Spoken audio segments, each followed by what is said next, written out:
La confusión en cuanto a lo que la Biblia quiere decir cuando habla de la carne ha producido muchos problemas en la iglesia. Bienvenidos una vez más a Renovando tu Mente con el Dr. R.C. Sproul. Hoy continuamos con la edificante serie de enseñanza Cómo agradar a Dios. En esta serie el Dr. Sproul nos muestra cómo ser diligentes para vencer a nuestros enemigos, el mundo, la carne y el diablo. Como cristianos, la Biblia dice que estamos continuamente en guerra con la carne. Pero, ¿qué es la carne y cómo podemos vencerla? Pasemos ahora al salón de clases una vez más a escuchar al Dr. R.C. Sproul mientras explica este término bíblico y proporciona sabiduría para derrotar a este enemigo. En la carta de Pablo a la iglesia de Roma, en el capítulo 13, él hace este comentario: la noche está muy avanzada y el día está cerca. Por tanto, desechemos las obras de las tinieblas y vistámonos con las armas de la luz. Andemos decentemente, como de día, no en orgías y borracheras, no en promiscuidad sexual y lujurias, no en pleitos y envidias, antes bien vestíos del Señor Jesucristo, y no penséis en proveer para las lujurias de la carne. Ahora, estoy seguro de que muchos de los que acaban de oírme leer este texto saben de un incidente histórico poco usual que está asociado con este pasaje. Hace siglos había un joven que era muy brillante y que era muy desenfrenado, cuya madre era cristiana y cuya madre oraba por él todos los días, esperando que este joven viera el error de sus caminos y así sucesivamente. En una ocasión, después de haber estado supuestamente toda la noche de parranda, se encontraba en un estado de estupor, una especie de resaca. Mientras caminaba junto a un jardín, aquí estaban algunos niños jugando en el jardín. Estaban jugando un juego de niños donde se utiliza un estribillo que los niños dicen los unos a los otros, y el estribillo era el siguiente: tole lege, tole lege, tole lege, que literalmente, aunque no era el propósito del juego, pero literalmente se podría traducir como recoge y lee, toma y lee. Aquel hombre que pasaba por ahí se detuvo en seco y tuvo una abrumadora sensación de que la divina providencia se entrometía en su vida, pues allí en el jardín vio una copia del Nuevo Testamento y acababa de oír a estos niños gritar: recoge y lee, recoge y lee. Así que se acercó, recogió las escrituras y permitió que el texto se abriera donde quiera que lo hiciera. Cuando lo hizo, sus ojos cayeron sobre estas palabras: no en orgías y borracheras, no en promiscuidad sexual y lujurias, no en pleitos y envidias, antes bien vestíos del Señor Jesucristo, y no penséis en proveer para las lujurias de la carne. Cuando leyó estas palabras, fue como si cada palabra de este texto fuera una flecha que atravesaba su alma. Su conciencia estaba tan convulsionada por la lectura que en aquel lugar se convirtió al cristianismo. Su nombre, el cual estoy seguro que ya lo reconocieron, fue Aurelio Agustín. Más tarde, obispo de Hipona y considerado por casi todos los historiadores como el más grande teólogo de los primeros 1000 años de la iglesia cristiana. Agustín se convirtió por un pasaje que hablaba directamente del conflicto en la vida entre la carne y el espíritu.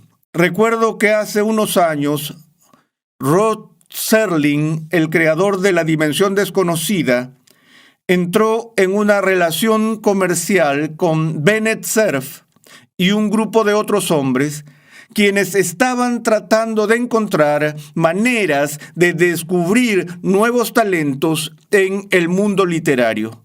Y crearon diferentes concursos para que los jóvenes escritores se involucraran en esta iniciativa en particular. Y como parte de este esfuerzo de muchos de estos hombres, cada uno tomó uno de los clásicos de la literatura inglesa y escribió una reseña crítica de la misma. Bennett Cerf tal vez escribiría sobre Shakespeare y otro sobre Milton y así por el estilo. Bueno, en todo caso, a Rod Serling se le asignó la tarea de escribir una reseña crítica de la famosa obra de San Agustín, Las Confesiones.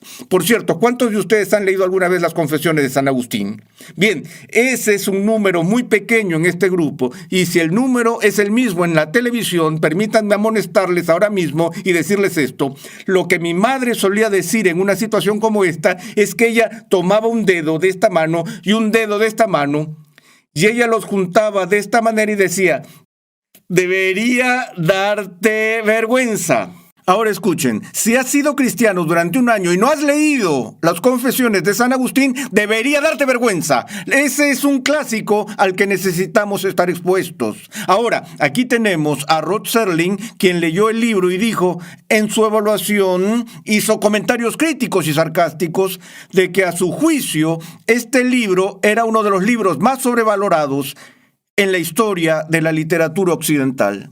Él dijo, simplemente no merece la posición y la fama que ha disfrutado a lo largo de los siglos. En esta crítica, el punto que hizo que fuera tan severo fue que él estaba convencido de que el libro fue escrito por alguien que tenía una preocupación neurótica por la culpa.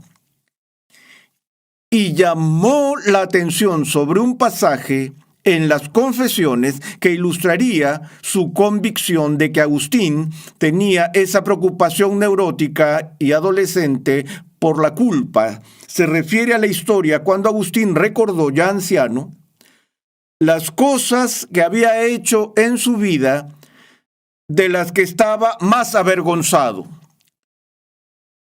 Recordó un incidente que tuvo lugar cuando era adolescente, en el que se involucró con otros jóvenes en una broma de muchachos, cuando los muchachos entraron en el huerto privado de alguien y dejaron pelado un árbol de peras. Se quedaron con las peras que pertenecían a otra persona, robaron todas esas peras y luego se fueron. Ahora, Agustín, 50 años después, lamenta esta broma de la infancia. Y Rod Serling dice, por favor, Agustín, es decir, ¿qué te pasa? Es decir, allá afuera hay gente culpable de adulterio y de asesinato y de grandes robos, cosas realmente serias, y aquí tenemos a este tipo todo angustiado por robar unas cuantas peras cuando era niño. Pero Agustín explicó qué fue lo que le hizo sentirse tan arrepentido. No fue el simple acto de robar esa fruta, sino que él dijo, al examinar mi vida y considerar las cosas malas que he hecho, que eran malas, puedo ver que había ciertos pecados en los que caí, que aunque no eran excusables, ciertamente eran comprensibles. Sí, Agustín confesó todo tipo de pecados sexuales cuando era joven, engendró hijos ilegítimos y más, y tuvo remordimiento por eso. Él dijo, pero puedo entenderlo, existe un fuerte impulso biológico a involucrarse sexualmente. Y esa tentación puede sucederle a una persona cuando está en un momento de debilidad, así que cualquiera puede sucumbir a ella. Él dijo, eso lo puedo entender, no le excusa, pero puedo entenderlo. Él dijo, puedo entender a un hombre muerto de hambre que robe una rebanada de pan. No creo que un hombre que se muera de hambre tenga derecho a robar una rebanada de pan, dijo Agustín, pero puedo entender la fuerza que lo tentó a hacerlo. Él dijo, sin embargo, yo robé peras cuando no me gustaban las peras. Es decir, no había nada que estimulara mis pasiones a robar esas peras, excepto una cosa: el simple placer de hacer algo que sabía que estaba mal. Lo que Agustín lamentaba era el ejercicio de su naturaleza caída, de su carne, por el puro placer de hacerlo. Pablo habla de un estado de la humanidad que él llama la carne. Y ya hemos visto que Lutero dijo que los tres, la gran triada de enemigos para el crecimiento cristiano, se trata del mundo, la carne y el diablo. Ahora, cuando hablamos de la carne, quiero que entendamos, sin entrar en los tecnicismos de esta, que cuando la Biblia habla de la lucha que sostenemos con la carne, no está simplemente hablando del cuerpo. Que la lucha entre la carne y el espíritu no puede compararse con la lucha entre el cuerpo y el alma o el cuerpo y la mente. Antes bien, de lo que el Nuevo Testamento está hablando cuando menciona esta feroz lucha que continúa en la vida cristiana entre la carne y el espíritu, es la lucha entre el poder del pecado en nuestra naturaleza humana caída en contra de la influencia de Dios, el Espíritu Santo, en nuestras vidas. De modo que toda la lucha y el proceso de santificación involucra lo que Pablo llama una guerra. Hay una guerra en marcha. Y es una guerra entre la carne del hombre y el Espíritu de Dios. Ahora, me molesta mucho cuando escucho a predicadores levantarse y decir, ya saben, ven a Jesús y todos tus problemas habrán terminado. Porque eso simplemente es una mentira. Mi vida se complicó cuando me convertí en cristiano. Antes de ser cristiano, aunque no era feliz, tenía un grado relativo de paz. Sabía que estaba haciendo cosas que no debía hacer. Me refiero a que no había aniquilado totalmente mi conciencia, pero estaba en camino a lograrlo. Es decir, repitiendo ciertas acciones, puedes cauterizar la conciencia y poner callos en el alma, donde alguna vez quizás sentiste un poquitito de remordimiento, de culpa. Ahora puedes hacer estas cosas repitiéndolas y ya no te afectan, y experimentas lo que la Biblia llama dureza de corazón. Pero cuando llegué a Cristo, encontré una nueva conciencia. Y ahora las cosas de las que antes no me preocupaba se convirtieron en motivos de preocupación ética. Y la vida se volvió complicada. No habría sido lindo si hubiera dicho, bueno, lo que hice cuando me convertí fue que cambié mi carne, fui comprado por el Espíritu y ahora vivo feliz para siempre. Esa es la lucha de la santificación. Aunque el poder de la carne está roto y ahora el poder de la carne está sometido al Espíritu de forma muy real en el proceso de la regeneración, la carne, damas y caballeros, no queda totalmente aniquilada en la conversión. La guerra continúa. Ahora escucha lo que dice el apóstol en el capítulo 8 de Romanos. Dice en el versículo 4, para que el requisito de la ley se cumpliera en nosotros, que no andamos conforme a la carne, sino conforme al Espíritu. Porque los que viven conforme a la carne ponen la mente en las cosas de la carne, pero los que viven conforme al Espíritu en las cosas del Espíritu. Porque la mente puesta en la carne es muerte, pero la mente puesta en el Espíritu es vida y paz, ya que, escucha esto, la mente puesta en la carne es enemiga de Dios, porque no se sujeta a la ley de Dios, pues ni siquiera puede hacerlo. Y los que están en la carne no pueden agradar a Dios. ¿Cuál es el tema de esta serie de clases? ¿Cómo agradar a Dios? Aquí el apóstol dice, los que están en la carne no pueden agradar a Dios. Que Dios no está complacido, Él nunca ha estado complacido por un estilo de vida dominado por la carne. Ahora, cuando nos dice esto, ¿se refiere a que Dios odia las cosas físicas? Muy a menudo esa es la forma en que este versículo ha sido interpretado entre este y otros pasajes parecidos. Así que los cristianos creen que ser espirituales significa negar el cuerpo y que cualquier cosa que tenga algo que ver con lo físico necesariamente está mal. Por eso es que hemos visto que surgen incidentes en la historia de la iglesia donde los cristianos se han involucrado en todo tipo de formas rigurosas de ascetismo, formas de abnegación y autoflagelación, donde vas y te escondes en una celda como un ermitaño, te golpeas a ti mismo y dejas de comer y te pones flaco como un alfiler y tomas todo tipo de votos para el celibato, y porque el sexo está mal, no solo fuera del matrimonio, sino también dentro del matrimonio, la comida está mal, cualquier cosa que traiga placer físico se considera incorrecta. Damas y caballeros, eso fue inventado por el maniqueísmo, no por el cristianismo.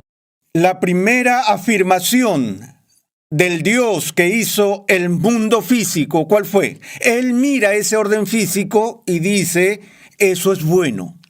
Platón llegó a la conclusión de que todo lo físico está tan lejos del espíritu puro que por su propia fisicidad es imperfecto, y por lo tanto el ideal de los griegos para la redención era el ser liberados del cuerpo. El cuerpo es visto como la prisión del alma. El mundo judeo-cristiano no lo veía así. El cristianismo no cree en la resurrección desde el cuerpo, sino en la resurrección del cuerpo. Por lo que cuando la Biblia habla de la guerra entre la carne y el espíritu, no está diciendo que la materia sea mala y que el espíritu sea bueno. No. Si miras en Gálatas, donde Pablo expone las obras de la carne, ¿qué dice? Las obras de la carne incluyen cosas tales como borrachera, inmoralidad, impureza. Ahora hagamos una pausa ahí por un momento. Esas cosas indicarían ¿qué? Pecados físicos. La borrachera es algo que sucede cuando tenemos apetito físico, un deseo físico de alcohol. Nos excedemos en esas cosas y nos emborrachamos. Sin duda podemos ver la conexión entre el cuerpo y la acción allí. El adulterio es un pecado físico, es sucumbir otra vez a los instintos biológicos y pasiones donde Dios ha dicho no. Pero si miras esa lista, él sigue y habla de mentir, envidiar, odiar. Ahora, obviamente no puedes mentir, envidiar y odiar fuera de tu cuerpo, pero esas no son acciones físicas. No es cierto. Tienen que ver con actitudes y disposiciones del corazón. Observa esto. La envidia. Mencioné antes el pecado del vandalismo.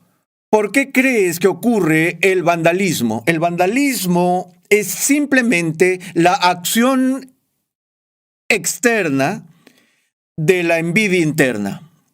La actitud básica del vándalo es la siguiente: si no puedo disfrutar de lo que posees, no lo haré, me aseguraré de que tú tampoco lo puedas disfrutar.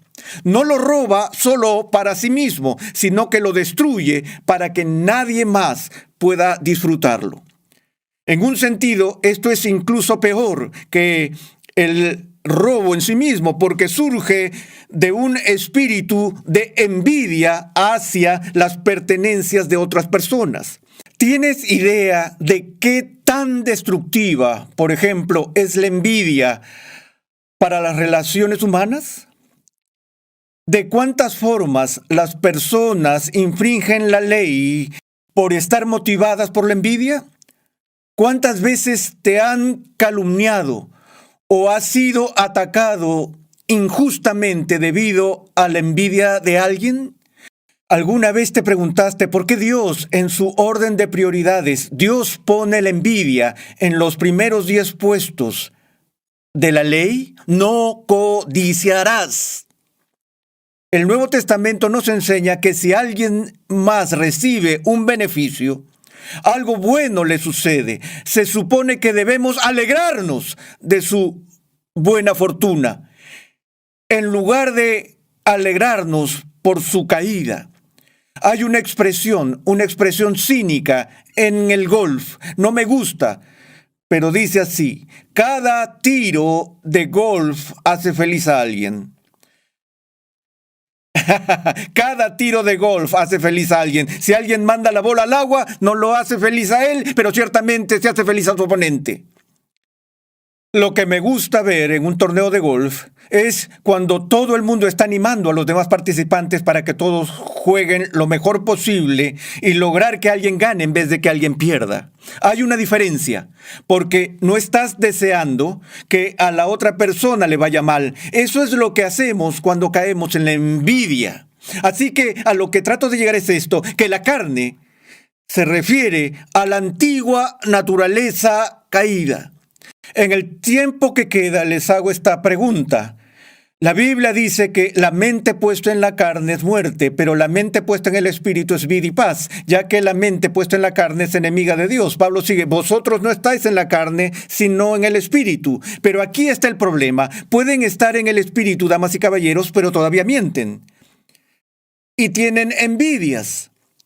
Y sí, incluso aún cometen adulterio. Y aún se emborrachan.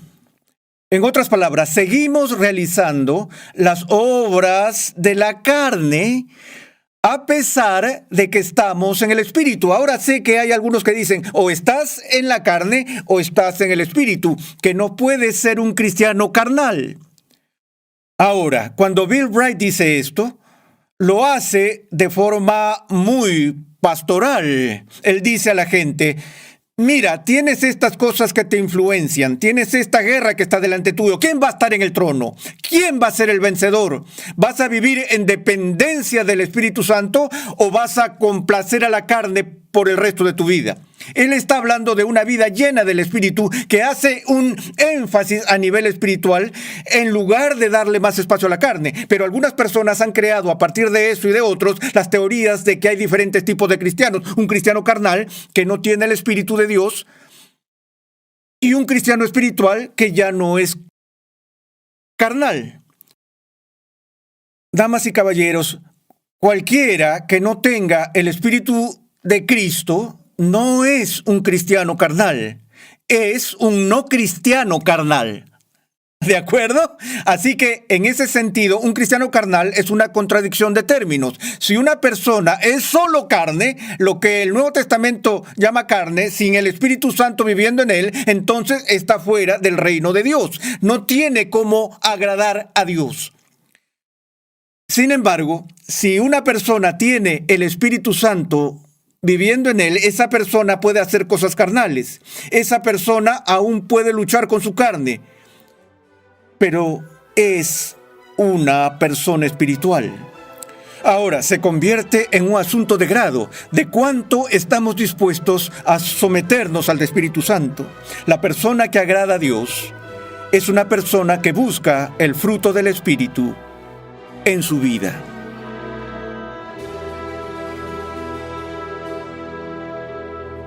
Dios llama a todos los cristianos a seguir el objetivo de la justicia y la santidad. Agradar a Dios es nuestro noble llamado, tanto en esta vida como en la siguiente. Estás en sintonía de Renovando tu Mente con el Dr. R.C. Sproul. Recuerda que en nuestra página web, renovandotumente.org, puedes pedir la guía de estudio gratuita que acompaña esta serie. Hoy en día, muchas personas creen que Satanás es un mito, mientras que algunos cristianos se han ido al extremo opuesto, atribuyendo todo tipo de experiencias al diablo. En el siguiente episodio de Renovando tu Mente, R.C. Sproul examina la enseñanza bíblica sobre Satanás. Renovando tu Mente es una producción de los Ministerios Ligonier, la confraternidad de enseñanza del Dr. R.C. Sproul. Nuestra misión, pasión y propósito es ayudar a las personas a crecer en su conocimiento de Dios y su santidad. Nuestra programación es posible gracias al generoso apoyo en oración y financiero de cristianos alrededor del mundo. Para hacer tu donación, por favor visita nuestra página web renovandotumente.org. Suscríbete a nuestro canal en YouTube Ministerios Ligonier para que puedas disfrutar de todo el material de enseñanza que estamos produciendo completamente gratis y en español. Para contactarnos, por favor envíanos un correo electrónico a programa@renovandotumente.org con tus preguntas, testimonios y comentarios. Te invitamos a sintonizar nuestro próximo programa y a unirte a nuestra gran comunidad virtual en las redes sociales.